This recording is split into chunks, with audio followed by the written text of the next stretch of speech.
Hello everyone and welcome back to another video. My name is Preheat. Today we're going to be talking about Aberrus, the raid coming in 10.1, and I want to talk about just the general state of Evoker. I keep getting this question.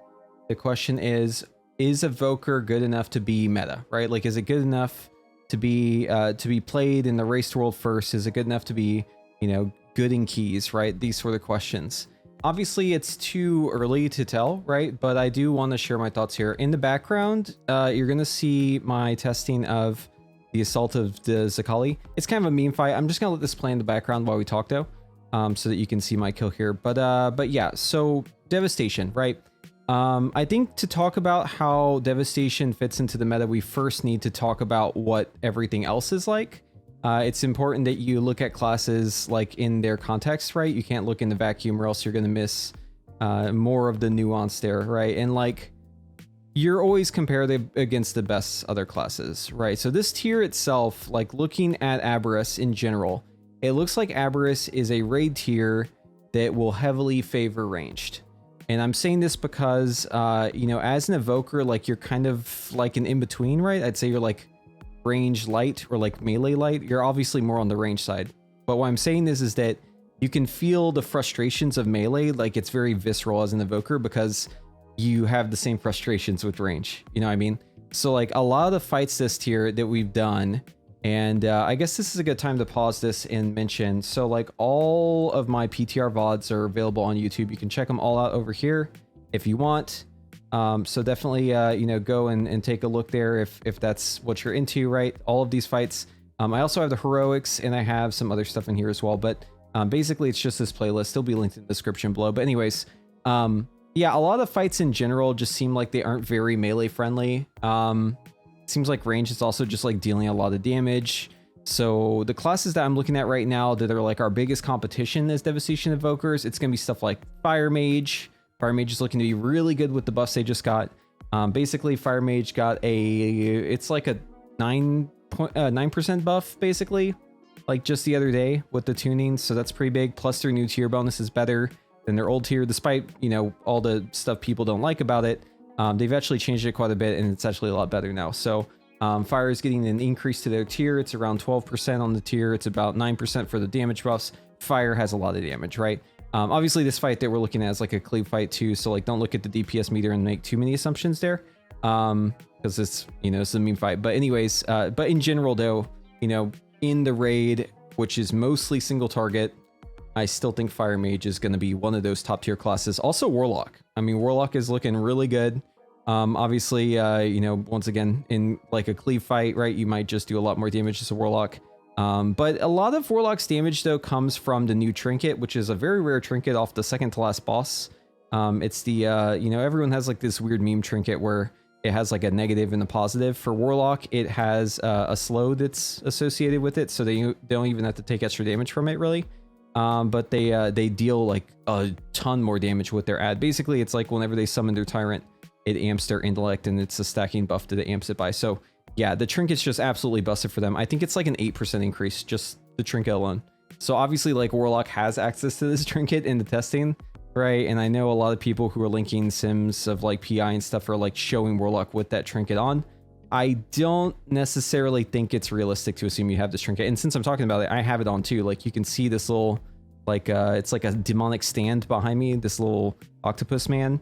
That is the trinket procced. For Devastation, it's like way less good than the one that Warlocks and Hunters get, right? So like ours is just, it procs on AoE spells, so that's like Eternity Surge, that's like your dot ticks from Fire Blast, anything that's AoE is going to work on this.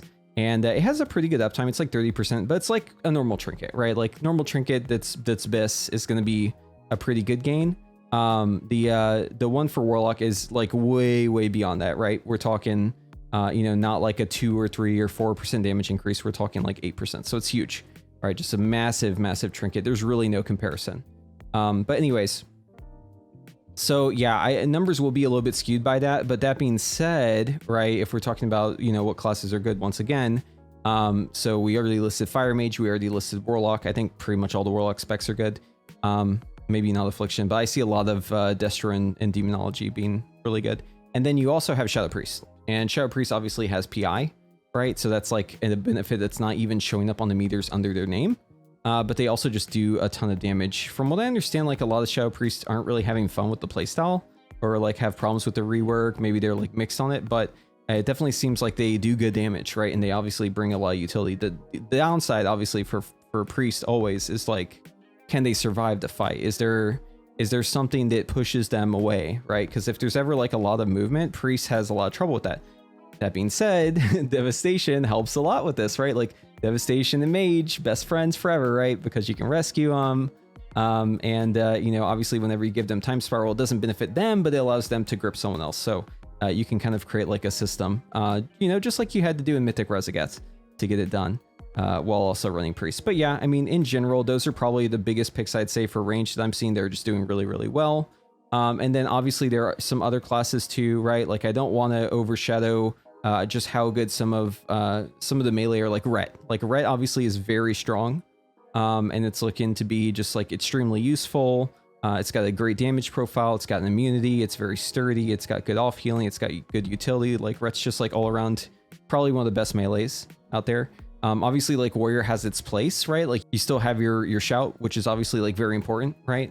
And then, you know, of course you have execute damage, but like in general though, I'd say like it seems like ranged is just like generally better. Obviously not every fight is like this one that we're watching here.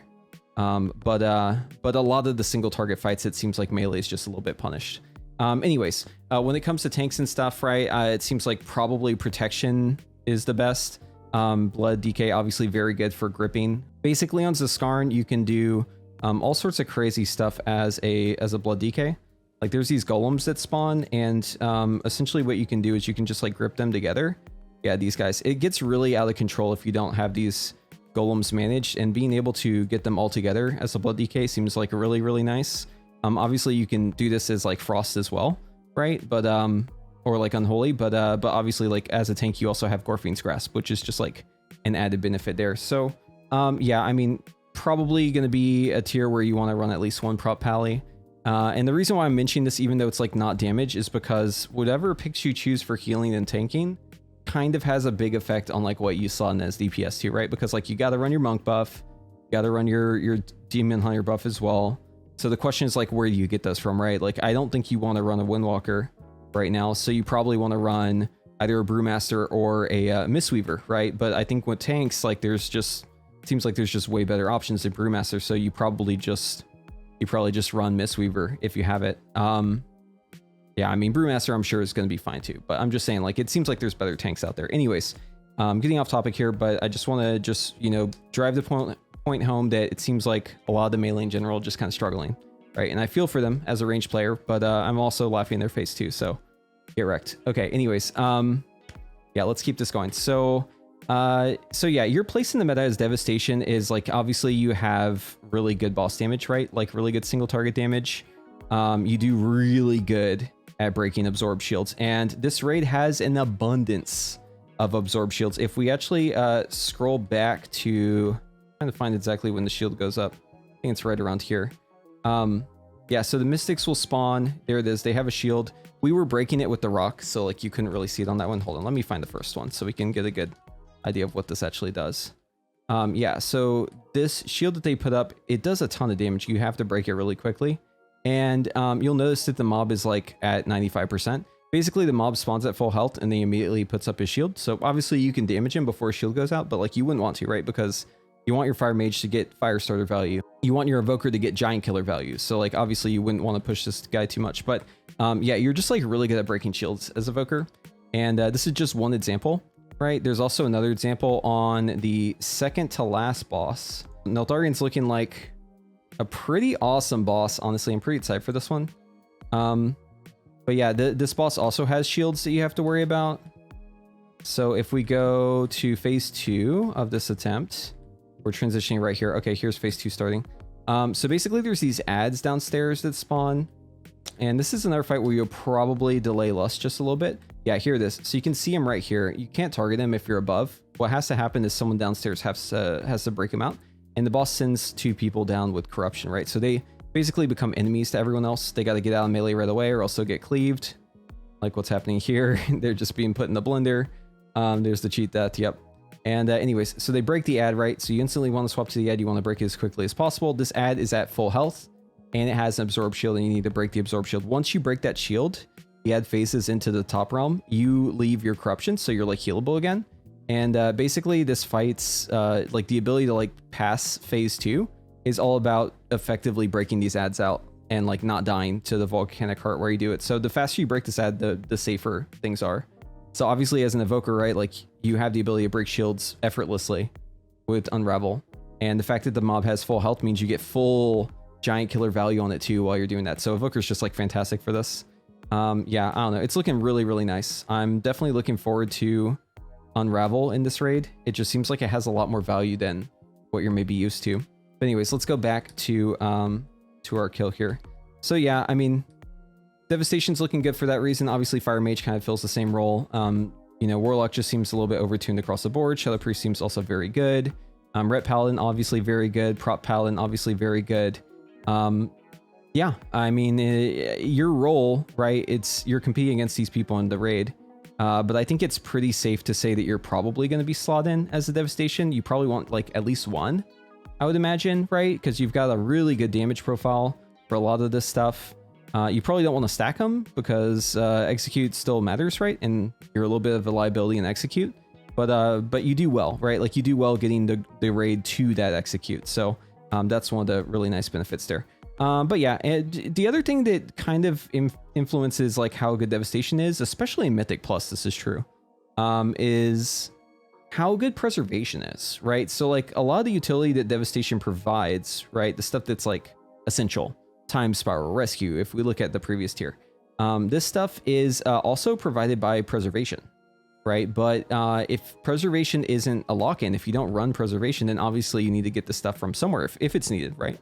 Obviously, we don't know on the last boss what's going to be needed yet because we're not going to get to test Sarkath, right? So it's all just going to be a giant question mark until we finally get our time with the boss on live. But I suspect that they're probably going to follow in the same theme as Resogat, where there's going to be something where Time Spiral is like insanely useful. I know already Rescue has been super useful. It's been really useful on this boss, Rashok. So Rashok is an awesome boss. Actually, I have some clips here at the start of it. But yeah, this boss is awesome. Love this one. But Rescue with this orb is fantastic with Twin Guardian. You take like no damage and you're able to fix mistakes and basically prevent wipes by just grabbing people. So love to see instances where Rescue is just super, super useful, right? Like that. And then obviously there are other uses for Rescue elsewhere in the raid too. It's not just fixing other people's mistakes. It's just a generally good spell. Right, and definitely looking forward to seeing how it's useful on the last fight. So yeah, if Preservation isn't brought, then obviously that brings a lot more value to Devastation. In Mythic Plus, Devastation's damage is actually pretty good. Like I did a lot of Mythic Plus testing on PTR, and what I found was my overall was like almost always top, unless like someone else was like playing a good class and was getting PI. I think damage-wise, it's like very solid. The only thing I'll say is that Evoker still kind of has the same issues it has always had, right? Like it's like kind of squishy if you don't anticipate the damage happening. It's very easy to just get completely wrecked by damage that is just like RNG. So if damage happens unexpectedly or like a boss has like random picks, it just chooses random targets for its mechanics, such as Vexmas. It's very bad in that case, right? Because if you get picked too much and you don't have a cooldown, you're probably dead. Right, so obviously that's not good. Also, you don't have like good healing utility that other classes have. So like obviously Shadow Priest has Vampiric Embrace, which is just insane, and it's even better in Mythic Plus because there's less targets for it to pick for healing. Shaman has stuff like AG. Ret has stuff like Divine Storm. You don't really have something like this as Devastation. Like you can off heal, but you have to stop dealing damage to do that. And also it's just not as good, right? It's just not as good. So like in the super high key, I think the fact that you're still like less sturdy than most other classes that are doing higher keys, and also the fact that you don't bring like a big, you know, heal utility steroid to the group, definitely works against you. It could probably be overlooked though if the damage is good enough, right? So I guess it kind of just depends on that, and also like your utility in general, right? So in the next tier in season 2, there's new affixes, right? So you've got Incorporeal, you've got Afflicted. Afflicted you're great at because you have Poison the spell. It's 8-second cooldown. You can knock an Afflicted down every single time, right? Usually 2 spawn. So the healer will get either one or both, right? And you can, you know, obviously help out as well. So that's huge. And then for in Corporal, you can go Sleepwalk, which is a talent that's connected to Cauterizing Flame. You probably have never played this talent unless you PvP. But this talent is really, really good for handling those ads as well. So you definitely have a lot of value there. Also with the new Raging, you can just still AoE de-enrage with Overall, so that's good as well. But I'd say probably the biggest thing is Cauterizing Flame. So there's just like a lot of spells in Season 2 in dungeons that are just really nasty, right? Like most of them are like poisons, but a lot of them are bleeds, especially in Brackenhide Hollow. There's just like these bleeds that are like super nasty. Just really, really nasty bleeds. And having the ability to just like remove them from people is insane, right? Because we're talking bleeds that are like ticking for, you know, 1,000,000 damage over like, 10 seconds or something like that, or 5 seconds, whatever it is, on like a 20 key that's not even fortified, right? Where it's just the damage is out of control. It's super overtuned. Obviously, they'll probably rein this stuff in later on, but yeah, it's just insane to have Cauterizing Flame. So definitely looking forward to that one. And everything else is pretty all right. Obviously, Zephyr is great in 5-man content, just having that AoE damage reduction, but it requires something to actually reduce, right? You need some use for it to be good. But overall, yeah, I'd say it's pretty mixed. I mean, like, I don't know. In Raid, Devastation's looking fantastic. Like, I am very excited. As you see the damage breakdown in the very end here, even though this is an AoE fight, even though I'm pretty much exclusively single target talents, I still am like number 2 on the damage. And on damage absorb shields, we stopped really dealing with the ads, and I didn't really have cooldowns for the second one that we did. But like if you're doing this fight normally, and if the rocks don't break the shield, which I'm not sure why the rocks are breaking the shield, you can like pick up a rock and throw it at the Mystic, and it just makes them stop with their shield for some reason. Assuming that's a bug. I think if that bug doesn't exist, if you actually have to break the shields manually, I think Devastation will be like up there with Fire Mage against those. It's just really, really good for them. Obviously the one to pull like everyone has cooldowns for, so like that one's less, it's kind of harder to be competitive on that one, but like for the rest of them where like other people won't have cooldowns, but you still just have your built-in maxed out Giant Killer, plus you've got Unravel, I think you'll do like really good on those shields. Anyways, this boss is probably going to be a meme anyways. Like if they make this fight hard, it's going to be awful. So I really hope that they don't make Assault hard. It's supposed to be like I mean, it could be like a second boss or, you know, up to 4th boss anyway, so it shouldn't be too hard, right? I'm just saying that like you're pretty good at these things. Like this is your niche, is breaking shields. But anyways, moving on to here. So this is a VOD from the same testing. All right, so I'm not going to talk about like the first couple bosses because I feel like they don't really matter. Devastation is good on them though, obviously. Yeah, so Rashok is potentially the 3rd boss, but in terms of difficulty, this fight felt like it was very tightly tuned, at least in testing, and it was really intense. So yeah, basically they made this guy super real. You have to break these orbs that he puts, at least one of them, or else you're going to wipe. And basically the way you break that orb is by just like slamming the boss onto the orb. Rescue, obviously very good for this, right? Here it is. It's going to happen in a moment with the Syrian Slam. There it goes off. And then every single time you do that, it creates like these balls of magma, right, that shoot off the lava. And those persist, right? So like they're going to keep being a part of the fight, and you will have to keep dodging them. So essentially this fight just becomes like a bullet hell over time. So I think like the end of this one's going to feel like really, really intense with that, right? And then you also have the energy. So you have to soak this circle as a group to make sure the boss doesn't get too much energy. It's going to be happening here in a moment. You also have these soaks that are on the ground that you have to soak, obviously, or else you just wipe, right? Stuff like this. As a Evoker, you probably don't want to go to that super far when I went to. But anyways, yeah, this one is really, really intense, right? Because as the fight progresses, it gets just way harder to dodge the lava. If you get hit by the lava, it hurts really, really badly. You also basically need everyone to group alive, right? Because 15 people have to soak this circle right here. If 15 people don't soak this circle, then the boss gains energy. And if their boss reaches 100 energy, then you wipe. You basically have to bring the boss to the middle of the room whenever his energy is about to cap here. So you'll see in a moment, we get like this giant cone that occurs, right? The boss is going to do this cone. If you stand in it, you obviously die. And then that's kind of like the cue for the tank to move the boss to the middle of the room. Once you move the boss to the middle, then it starts the intermission that's between phases. So here it is. I take a wall there accidentally. Heal up right away though. And yeah, so boss goes into the middle, gets this damage amp. And then you can see the intermission phase, which is really awesome. So the boss basically is like stunned during this, and you just take a ton of damage, and the damage ramps over time. So you're just dealing as much damage as you can to the boss while trying to survive. Obviously you would have like healer rotation, probably have like defensives going into this to make sure people are top, because you will have absorb shields as you go in. So those will absorb some of the damage that you that you're able to be healed, right? They're the bad kind of absorb shield. But yeah, really looking forward to this one. It seems really intense. Also, what's really neat is, so if you bring the boss to the middle of the room right now, you will wipe. However, it won't wipe you right away. In fact, you have around like 10 or 15 seconds. It feels really long. You have a while before the boss wipes you, where he's just like channeling his spell.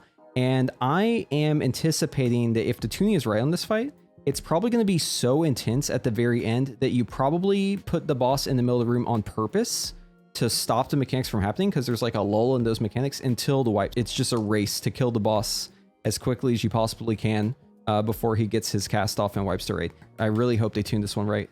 There's definitely a possibility that's just tuned very easily though, because it's only like, it could be the third boss, right? Like it's either the third or it's like the Kali. Yeah, so he could be fifth boss too. I think that that's probably where the difficulty will be, if I had to guess, is probably like fifth boss. At least maybe that's Copium, but at least that's what I believe. So Skarn is this boss that I was talking about with like where grips were good.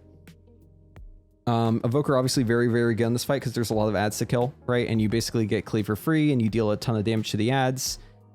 It's extremely intense, very fast pace, very easy to die on this fight. You have to move around. You have to have really good mobility.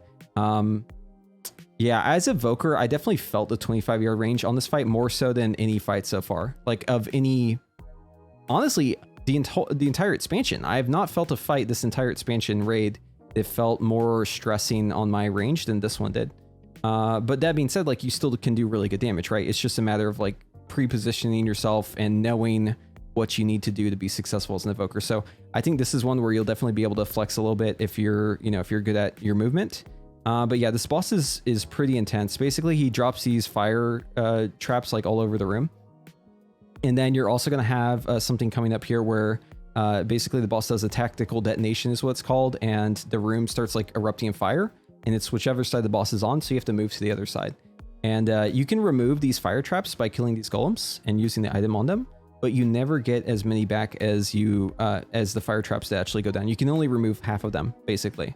And the boss does like knockbacks. There's also bombs you have to deal with. It's very hectic, but it's also a very short fight. Like we're only in combat here for 3 minutes and the boss is already like 50%. And this is just testing. So I think this fight will be like really, really fast. Yeah, definitely looking forward to this one. It's another banger fight. Honestly, this raid's looking just pretty good in general. Like I'm pretty happy with how the fights have been so far. But once you down this boss, you move on to the next boss, which is kind of a similar story. So with Magmarax, you have a similar theme. The room catches on fire, and it's all just about space management, right? But in this case, you have these pools, and they continue to grow forever until, unless you suck them up, right? And the way that you soak the pools is just by having players stand in them. They get a damage taken, like dot that just ramps whenever they stand in those pools. But you have to stand in them because if the boss stands in the pool, then you wipe. That's really bad. Right, so I think this fight is going to be another one of those super fast-paced single target fights that like goes down to the wire. And the way I imagine it is the boss is going to be like on the edge of the room. Probably the whole room is on fire except for like the small slice where the boss is. And you're just like fighting for your life, trying to kill the boss before the room kills you. I don't know, stuff like this is always cool to me. I mean, these are all like Sludge Fist kind of fights. I know that it's a little cliche to call them Sludge Fist fights, right? Because Sludge Fist is just like a semi-short single target burn kind of fight where min-maxing damage matters a lot. But I don't know, it really does feel like there's a lot of fights like that in this tier. You could see the rescue was like super useful there, right? Because the boss does this knockback, knocks everyone around. You can just grab a healer priest, put them back on the ground. They'll love you for it, right? So good stuff all around.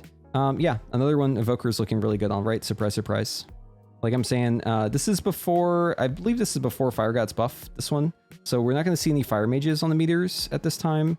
Same with Zaskarn, even though Fire Mage was doing like pretty good in that testing, Fire wasn't buffed yet. So Fire's been buffed like 9% more since then. Looking pretty hot. But yeah, I don't know. Fun fight. Definitely looking forward to this one too. And once you take this boss down, then you move on to the second to last boss. All right, and next up is Neltharion. So this one's actually a line of sight fight, and normally I really hate line of sight fights, but actually I'm a fan of this one. Like I actually think it's a pretty good fight. Second to last boss, it's got 3 phases. We never saw the last phase. We saw the second phase. We almost got to the third phase.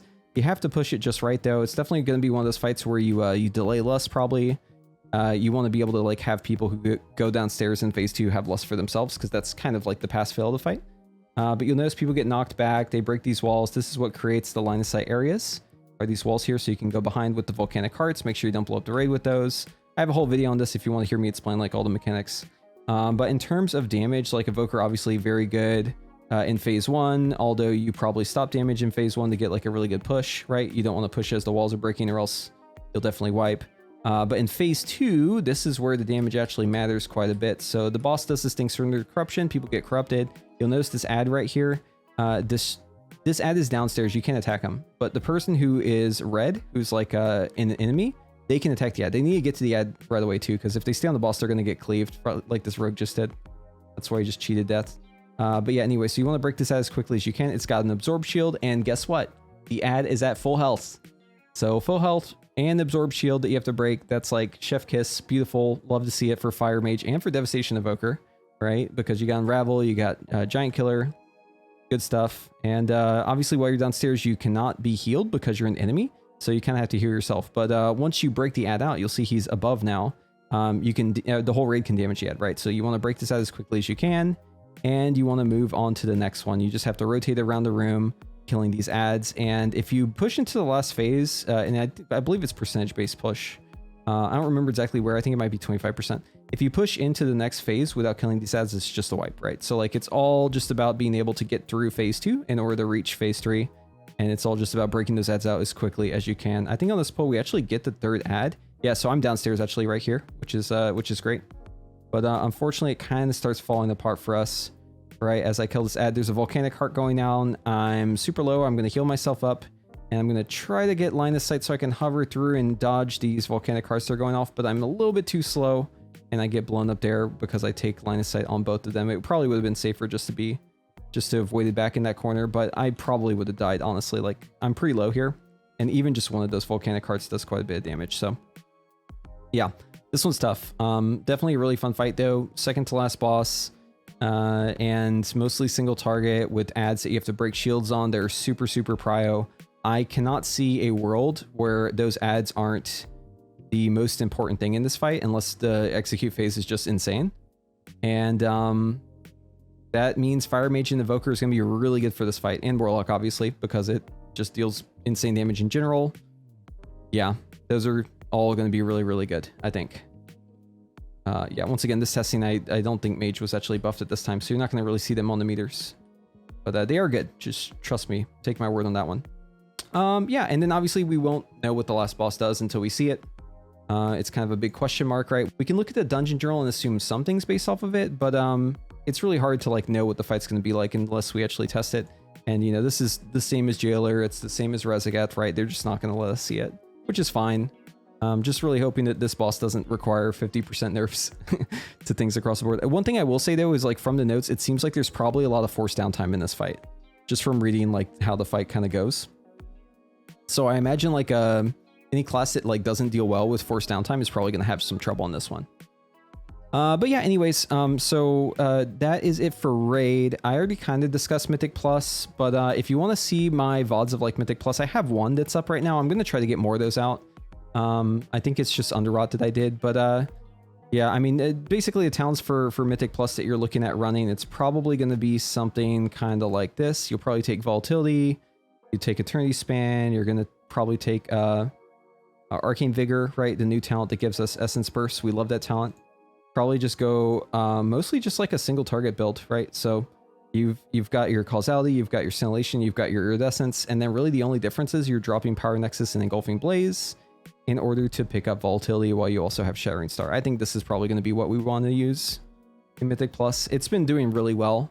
In Sims, basically this build does like more AoE, or like slightly more, or like about the same as a build that theoretically has Firestorm and Snapfire, or Firestorm and Raging Inferno going directly from Volatility, which is impossible, right? And that's also assuming the ads stay in it, which they're not. They will never stay in a firestorm for 12 seconds. It's just not going to happen, right? So yeah, this is probably going to be what you rock. Yeah, I'm digging it. I like it a lot. I wish there were more connections here. Like I wish there was a direct connection from Eternity Span to Charge Blast, so I could maybe think about going Charge Blast. I wish there was a direct connection to Feed the Flame, so I could try that one out some more. But yeah, I can't complain too much. I don't know. It's looking pretty good. Anyways, so yeah, that's just kind of my my thoughts on Devastation in the current tier. We're looking really strong damage wise. Is it enough for us to be meta in raid? Probably. You'll probably be really good in raid, but you probably won't want to stack them, right? Maybe you just want one. But still, like, very good damage, right? It's just you can't have too many, or else Execute is or else you're not going to kill the boss, right? Execute's going to be too tough. And then for Mythic Plus, I mean, the damage seems like it's there, but it's going to come down to all the other stuff, right? Like how able are you to survive in the high key? What do you bring other than, you know, your utility? Can the group manage without having the healing from AG or from Vampiric Embrace, or like from having a Ret Paladin doing a million Divided Storms, right? Like these are all the big questions that are going to determine whether or not you get played. Also, like, is it going to be perceived as good, right? Like is Preservation going to just overshadow it again? You know, maybe, right? But probably less likely than last year. Anyways, yeah, that's it for today. Thank you for watching once again. And if you like this video, be sure to give it a like. And if you want to see more of my content, be sure to subscribe and ring that notification bell. And hopefully I see you in the next one.